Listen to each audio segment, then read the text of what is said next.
Hi there, this is Matt with State of Flex here with a review for Juror number 2.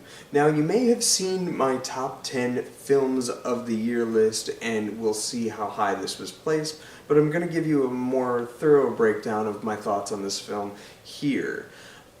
This is a very fantastic movie, one of my favorite films of 2024, and I am still absolutely shocked that this didn't get a full theatrical release. I know it made it to 50 theaters across the nation for like a truncated 1 week amount of time, but Warner Brothers was completely dismissive of this film and its potential. I know it was originally designed to go to streaming, but hey, so was Evil Dead, and they gave that one a full theatrical release with Evil Dead Rise last year. There is no excuse that this film shouldn't have been given that same treatment, especially being that it's by Clint Eastwood, who puts the best output he has done since at least Gran Torino. If I'm being honest, I like this film better than Gran Torino. This is his best film in ages. And they dumped it into the streaming abyss, not to be found, hurting its chances of Oscar potential. Hopefully it does nab some of these Oscar things because it's or Oscar award nominations because it is worthy of them. And it's being really dismissive to a man who directed 2 Best Pictures for this studio and took home 2 Best Director Oscars for this same studio. It is baffling to me how they can treat this film this way. Tangent aside, Juror number 2 is a fantastic film. If you don't know anything about this movie, I'm going to stop right here and ask that you just listen to me say, hey, I loved it, and just go right on to HBO Max right now and view it. It works better if you know nothing. But for those of you who are a little bit in the know, this is a film about a man who has been summoned to jury duty. His wife is at the tail end of her pregnancy and is ready to have this child any day. He's sort of reclaimed his life from a past life of alcoholism and is several years sober when he is called into jury for a domestic violence case that was done at a bar where this couple has a big explosive fight, and the girl storms off into the rain, and the man goes into his car and follows after her.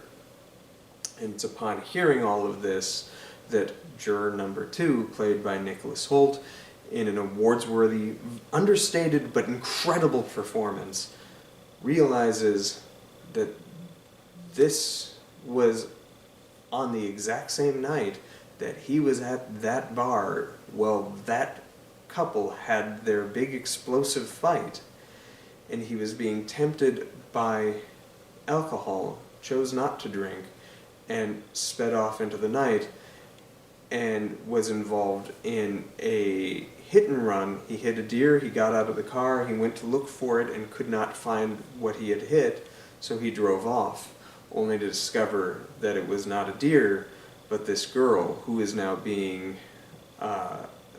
whose boyfriend is now being accused of her bludgeoning death and leaving her in this quarry next to where he sped off.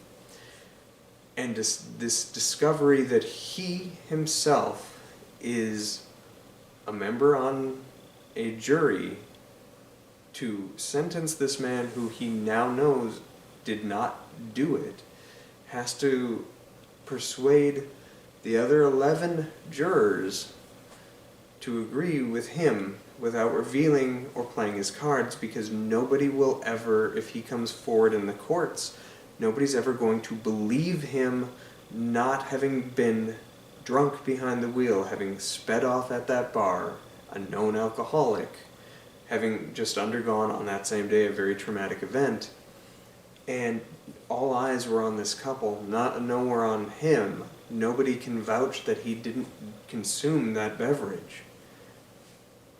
He would go to prison for life, just as this man is. And he can't do that to his wife. This is a film of morally probing questions that tasks the viewer to examine this story from all sides. And it gives you all sides of this. It's not an easy movie. It's, as I say, morally probing and dramatically rich with excellent performances. Toni Collette is fantastic. And hey, we got an About a Boy reunion through this film. Who knew? But Clint Eastwood delivers excellent work as director. The screenplay is fantastic. If I were to have my druthers, I would like this film to be nominated for Best Picture, Best Screenplay. A Best Director Oscar wouldn't be a bad thing. I don't know that it'll happen, especially... maybe they'll give it to Clint because this is supposedly his final film. But Nicholas Hoult I would also really like to see for Best Director. Zoey Deutch also gives a very small performance, but it is quite a good one, especially in a very pivotal scene, or a couple of them. Toni Collette is always great. This film is fantastic. One of my favorite films of the year, and I think you should watch it now if you haven't already. It goes in interesting places. J.K. Simmons is in the movie, and I didn't even mention him before. This film is worth your time, and it's a shame that you didn't get to engage with it theatrically. I think this film would have done every bit as good as films such as Conclave, which seemed to have repeated success week after week with the crowd, like the middle-age crowd.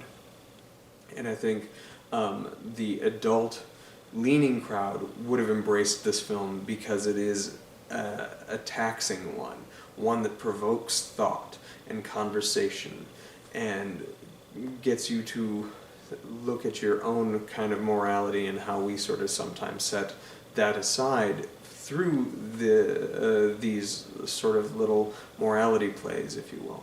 It's a fantastic film. As I say, one of my favorites of the year, and I do hope it gets that Oscar attention. Thanks for watching, like, subscribe, follow me on TikTok, do all that good stuff. Peace.